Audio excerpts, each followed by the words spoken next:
I think sometimes you need to kind of clarify and define something to state your intentions. I want to win a world title this year. I'm going to give it everything I got.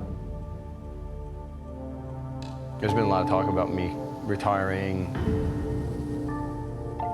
I don't have to give an answer to that.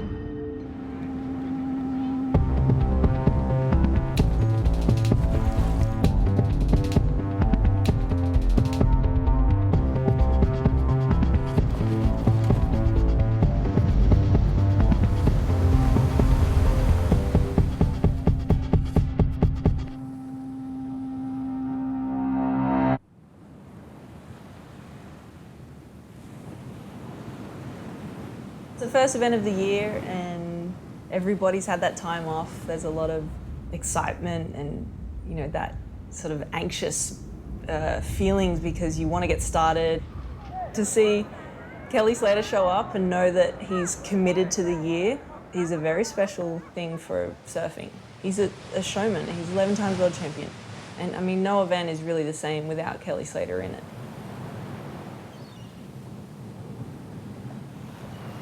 There's something about the Gold Coast. To me, it reminds me a lot of Florida. There's tons of bugs and sharks and fish, and I don't know, I feel home here. I base myself out of so many places around the world, like Florida, California, Hawaii, Australia, and so it's nice to be in each place and have something that's part of my history, you know. Some world title trophies. You'd think you'd want to do something special with them, but I think they're kind of nice like this. I just throw my old lanyards and tags off my travel bags, like the airline tags in them. Kind of fun to dig through there once a year and see what's there. In 2013, there's a runner-up in 2012.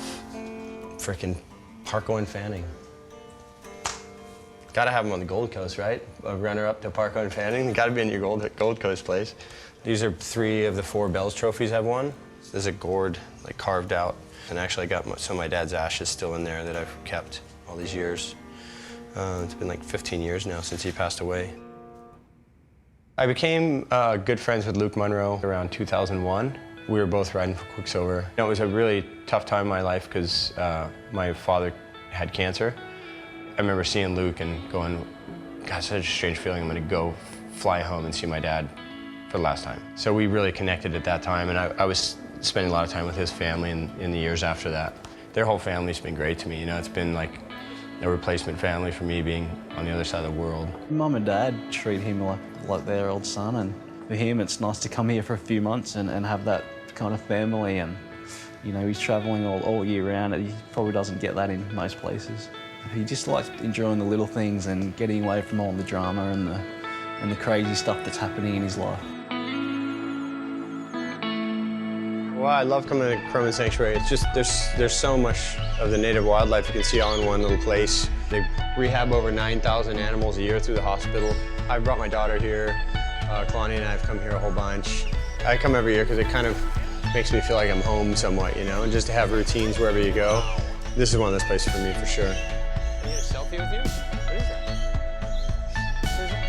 I always study birds' wings, you know, because it's for us, that's like the fins on our boards, you know? So I'm always trying to look the way they grab the air.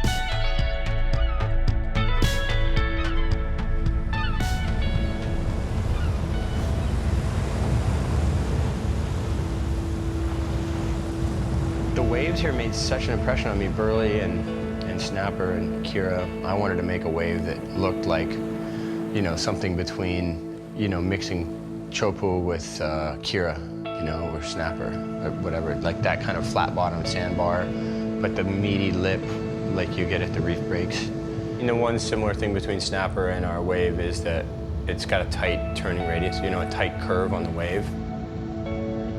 There's a lot of people in the water here along the coast going, man, it looks like your wave pool here, you know, and I don't think you could get a better compliment. Any of that south wind and south swell fills it in to the point. I've never seen anything like it, you know, with anyone with any passion for anything. And you know, if there's going to be good waves somewhere in the world, he'll be on his phone all night, looking at the forecast, looking at flights. He has just this like mental vault of all these different surf spots with all these different swell directions and all these different wind directions. So he knows when he does see the magic chart, he knows how it's going to be. So when we do go and chase a swell, it's usually pretty good. My master plan leading up to this contest was to almost put myself through like my own little bit of a boot camp. And my schedule didn't really go to plan. I'm moving in like 2 weeks before this contest, and then I saw a swell at a spot that I like to go every year. Went, well, I got the time, I should do it.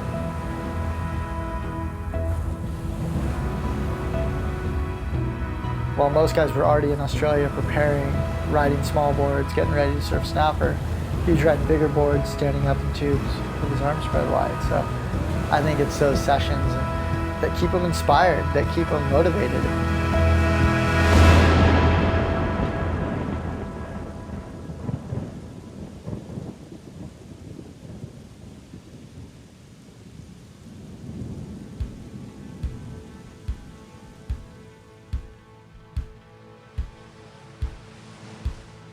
I kind of go a little bit into my shell around contests.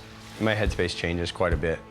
I definitely like kind of put this wall up and go, okay, there's just, this is my time. I gotta keep some deeper part of me like on task.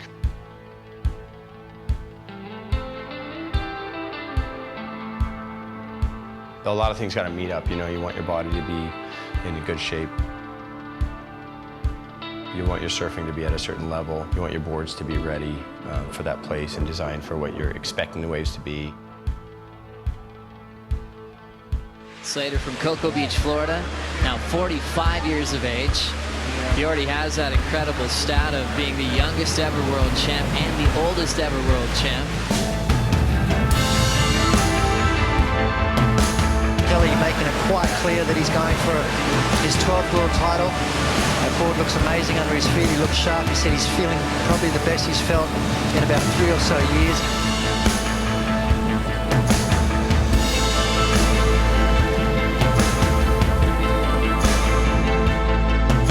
Things are just working out nicely for him. He's still yet to do his best surfing. In the free surfs, we've seen him put together some amazing rides, but he is progressing through heats with a lot left in the tank.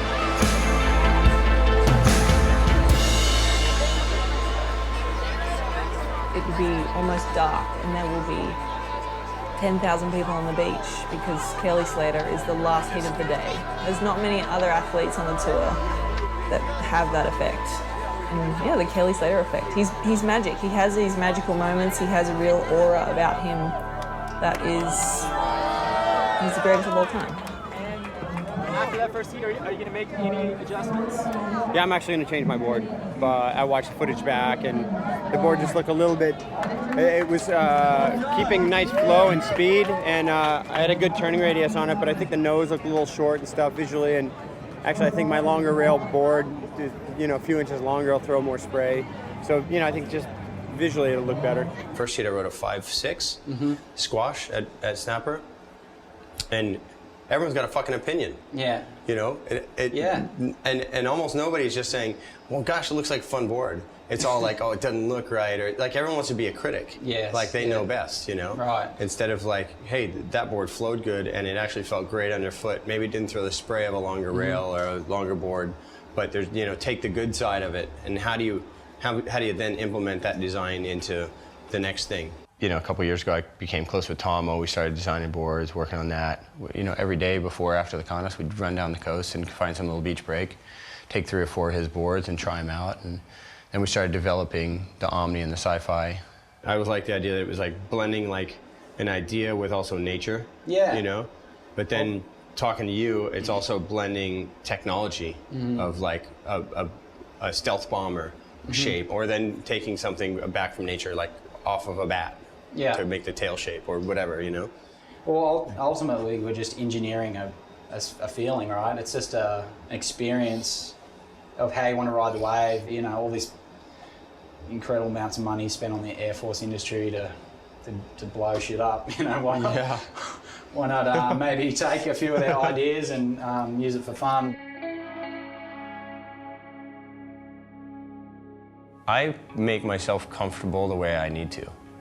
And if people take that as a mind game, it's kind of not my problem, you know. But like, I have no problems telling a guy good luck, shaking his hand, and I'm not doing that because I have some ulterior motive. I'm just doing that because it, for whatever reason, it makes me feel calm. I feel like, you know, like if I'm gonna have a fight with a guy, I don't mind shaking his hand before the fight, and then let's fight. And then when it's over, let's shake hands again, you know? I mean, I think that's how things should be done. That's an honorable way to compete with somebody.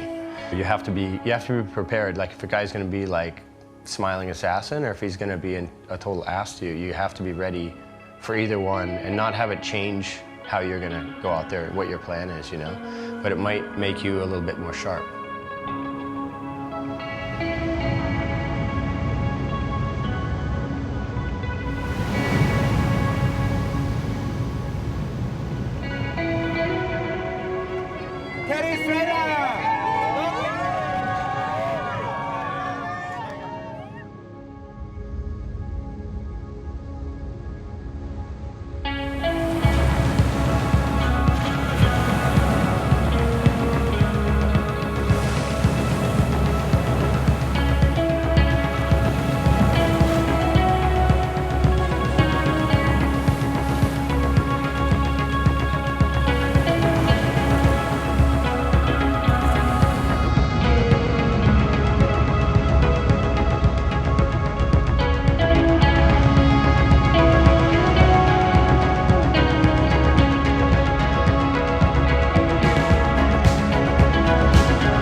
At the Quicksilver Pro. Going up against Gabe Medina. Yep. What's your thoughts on that? It's interesting. I mean, if you could pace the heat the way you want, I'd want to be ahead of him early, and then maybe let him sit with priority needing scores. He doesn't like that.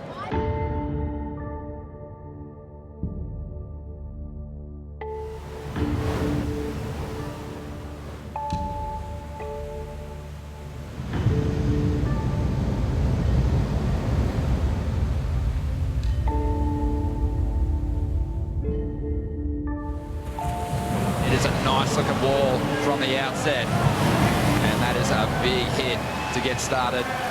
So this thing's standing up. He has had some falls early on in this heat. Let's see what he can do. Sprays Kelly in the face as he makes his way through to the inside. As Kelly's up out the back. So this heat is going to go right down to the wire. Just 50 seconds remaining. Slater, he's letting go of huge turns out the back as well. So a great exchange to finish this heat off. This will be the end. Medina psyched, but then he turns around and sees Kelly. Uh-oh. This is sick. Again, right to the end.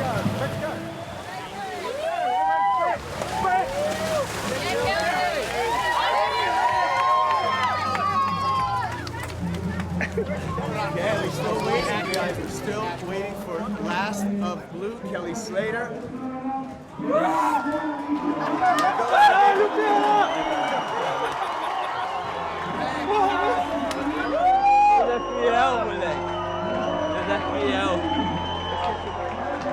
I want to hear it from the heart. When this comes soon, you're in the semifinals, your first heat of the competition.